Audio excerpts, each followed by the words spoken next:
The viewers who find this video are in for a real treat.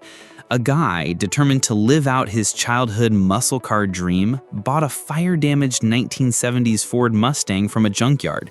He and his friend spent over half a year bringing it back to life, finally returning it to the road after decades of sitting. Rick grew up with a deep love for American muscle cars, a passion he inherited from his father. But in the UK, a muscle car in good condition starts at around £100,000. For someone like Rick, who was short on cash, that was simply out of reach. Fortunately, after years of searching, he heard about a fire-damaged car at a local scrapyard. While its condition was rough, the price was significantly cheaper. He immediately went to check it out. At this yard, cars that don't find a new owner are destined to be crushed into a pile of scrap metal. Rick's target was the green Mustang currently being lifted by the forklift. From this angle, you can see the overall condition of the car is actually pretty decent. Rick mentioned the total price for the car was £33,750. The rear of the car features that classic American chrome trim. As Rick ran his hand over the paint, he noted that the previous owner had also kept the interior in great high-quality condition. He even had pictures from the previous owner, which made it clear how much he had cherished this car. The point of impact and damage was the front end. According to the report, the car was being driven too fast, causing the engine bay to overheat and catch fire.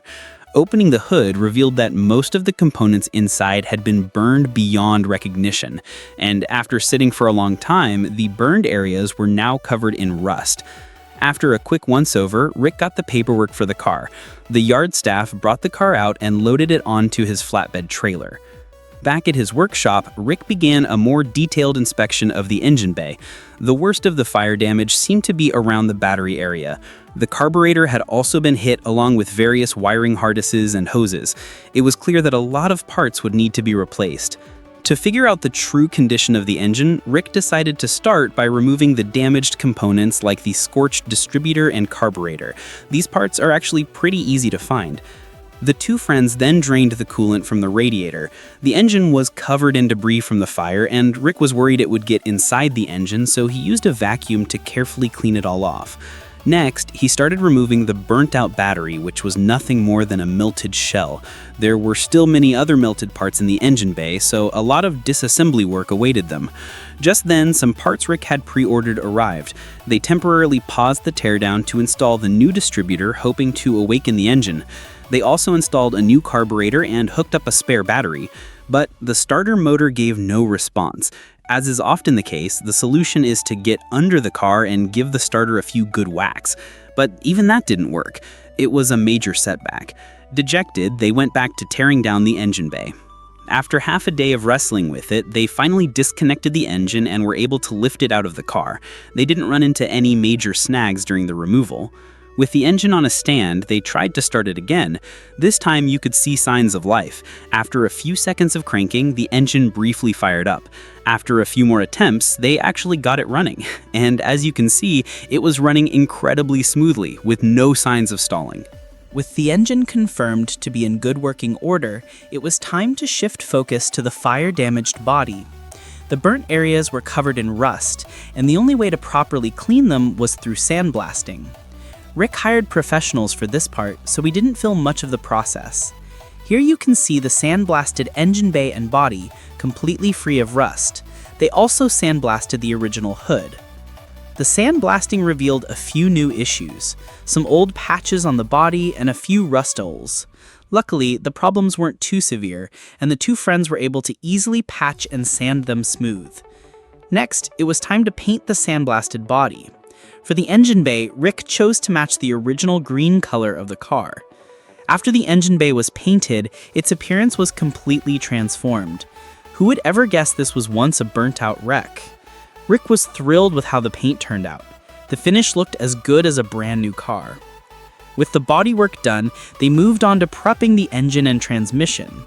They had to clean off all the grease and melted plastic, which was no easy task. Rick started with a wire brush, followed by a high-pressure wash. But after all that work, the result wasn't great. There was still a lot of grime caked on. To get a deeper clean, Rick separated the transmission from the engine and drained the old oil. With the oil pan off, they found the engine block itself hadn't suffered major damage in the fire.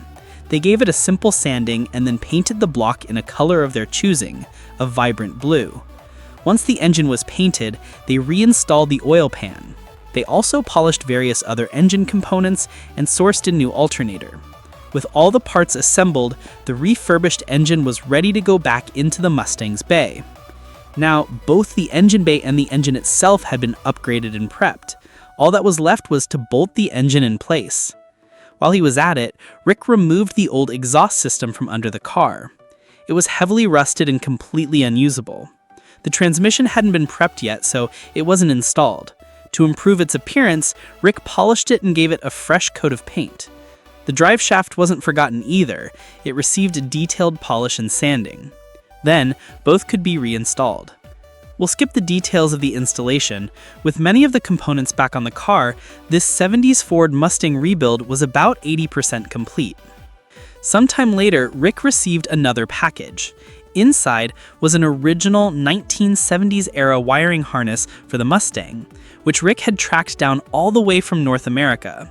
But since the harness was decades old, Rick didn't just install it directly. He carefully went through and refurbished it before fitting it to the car. The original heater core lines were unusable, so they needed to be replaced. A new set online was only $56, but they had to be shipped from North America, and Rick didn't want to wait that long. So he and his friend decided to find a parts car. They found this 1973 Ford Mustang. To be honest, it didn't look like there were many valuable parts to salvage, but Rick was hopeful and made the deal. They towed it back to their shop, and Rick immediately started trying to remove the heater core lines. It didn't go smoothly. After trying several spots, he finally found an access point inside the cabin. The bolts were heavily rusted, so he had to heat them with a torch to finally break them loose. But the salvage lines were just as rusty as the old ones. Defeated, Rick gave up and ended up ordering a brand new set from North America after all. As soon as the new lines arrived, they were installed. Rick then topped off all the fluids, preparing for the next startup. This time, the engine fired right up without any fuss. This was its first true start in its new home. With the engine running properly, Rick called in his friend to apply custom racing stripes to the Mustang, giving it a more sporty look. As the stripes went on, Rick was practically jumping with excitement. His dream was finally becoming a reality, step by step. After the stripes were done, Rick replaced the old oil filter with a new one. Then came the final touches, like installing new light covers he had found and the new front grille he had ordered. He installed the lights into the grille and then mounted it on the car. With the grille and chrome trim in place, the Mustang's front end looked incredibly aggressive. And then, the final parts needed for the car finally arrived at the shop. A brand new, custom-made exhaust system, also from North America. The custom order meant it took a bit longer to arrive. Rick couldn't wait to get it installed. He was eager to drive this 70s muscle car on the open road. So let's take a look at the final product. The long, sleek body, combined with its full, muscular lines, perfectly defines what makes this the most beautiful era of muscle cars. Now, Rick is about to take the most important person in his life for the first test drive, his father. As he hits the gas, the Mustang tears across the field. And that's where we'll end the story of this Mustang's revival. We'll see you next time.